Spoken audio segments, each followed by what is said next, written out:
Steady. My main influence today is Lars Ulrich from Metallica, David Silveira from Korn, Morgan Landers from Kitty, Tommy Lee from Motley Crue, and that's some of my top favorite drummers out there in the world right now. They have great techniques, a lot of great personalities.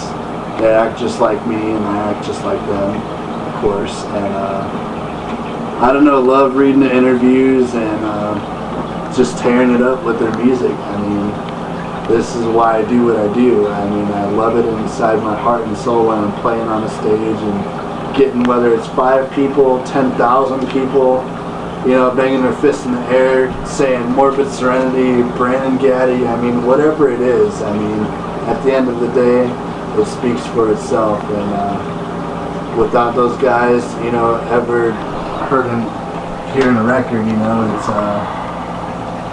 just like, wow, that's all I can say. My influences more come in the guitar department from artists like Dave Mustaine from Megadeth, Dimebag Darrell from Pantera and Damageplan, rest in peace Dime. We celebrate Dime Day every year, December 8th.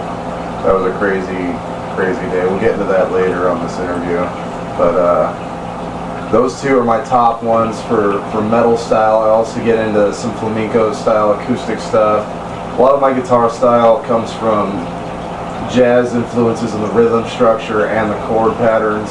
A lot of classical stuff stemming from like Bach and Beethoven, you know, Dorian minor, you know, we play in drop C, crazy shit, you know, just keep it flowing. And we've had a lot of email saying that this style of ours is original as we seem to think it is. It seems to be striking a chord with a lot of people around the internet. People who wouldn't normally listen to metal say they like Morbid Serenity because it's honest and it's true and it's full of soul and heart and blood, sweat, and tears every step of the way. And did you say your influences? Yeah. Okay. Edit that out. Yeah. The way you do it. Oh wait, yeah. Okay. And I buy my gear usually from pawn shops when it comes to actual guitars. I always inspect everything beforehand. Right now I'm playing a Dean Flying V, just like Dimebag Darrell used to play. You know, really sweet guitar, hot action, and it's really not even that expensive. I bought it for $90 at a pawn shop in Sioux Falls, South Dakota when I was on the east side of the state. As far as the amp I play through, I borrowed Brandon's Marshall half stack over here. It's quite the fucking beast. Yeah. 100 watts of pure Marshall torque on a stage, that is an energy rush that no sex, no drugs, no alcohol will give you. It's indescribable.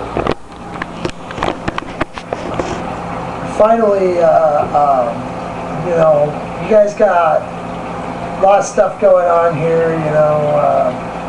What's coming up for Morbid Serenity? You know, if you want to spend a little time talking about, you know, what direction the album's going, who you're working with or going to be working with, thoughts about that?